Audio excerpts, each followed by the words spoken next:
நம்ம இன்னைக்கு தக்காளி ரசம் எப்படி பண்றதுன்னு பார்க்க போறோம். அதுக்கு நான் இன்னைக்கு 3 தக்காளி கட் பண்ணி எடுத்து வச்சிருக்கேன். மசாலா அரைக்கிறதுக்காக ஒரு 5-6 பல் பூண்டு, 1 ஸ்பூன் நல்ல மிளகு, 1 ஸ்பூன் கடலைப்பருப்பு, 1 ஸ்பூன் ஜீரகம், கொஞ்சமா மல்லிப்பொடி, வத்தல் பொடி, மஞ்சள் பொடி, காயப்பொடி எடுத்து வச்சிருக்கேன். தாளிக்கிறதுக்கு கடுகு, கருவேப்பிலை, கொஞ்சமா மல்லி இலை. நம்ம இப்ப எப்படி பண்றதுன்னு பார்க்கலாம்.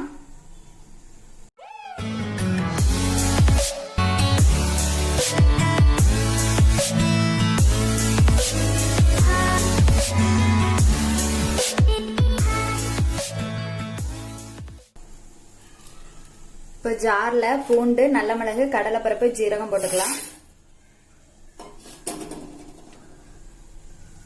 மஞ்சள் பொடி, மல்லிப்பொடி, வத்தல் பொடி, காயப்பொடி, தக்காளி,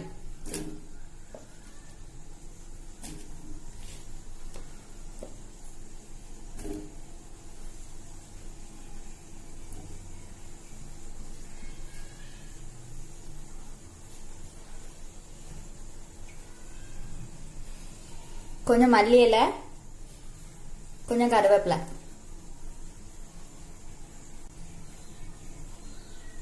இது எல்லாத்தையும் அரைச்சிட்டு வந்துடலாம். அரைச்சிட்டு வந்தாச்சு. இப்ப தாளிச்சுக்கலாம். தாளிக்கிறதுக்கு எண்ணெய் விட்டுருக்கேன். கடுகு போட்டுக்கலாம்.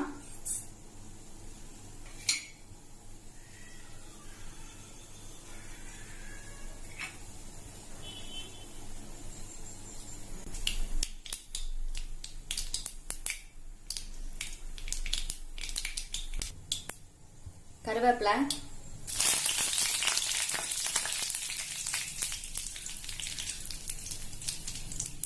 நம்ம அரைச்சிட்டு வந்ததை இது கூட கொட்டிக்கலாம்.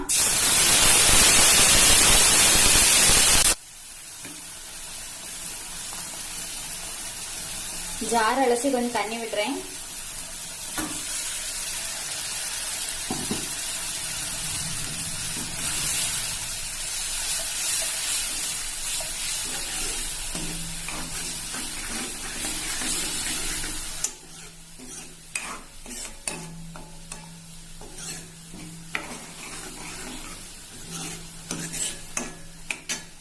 இது கொஞ்சம் கொதிக்கட்டும்.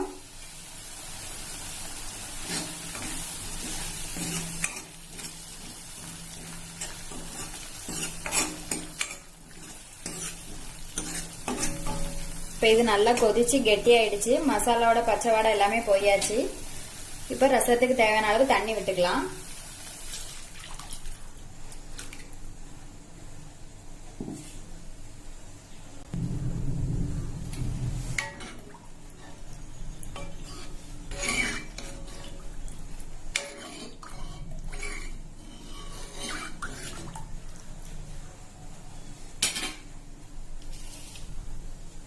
உப்பு போட்டுக்கலாம்.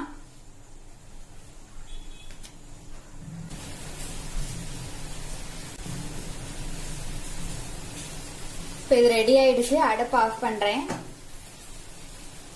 லாஸ்டா மல்லி இலை போட்டுக்கலாம்.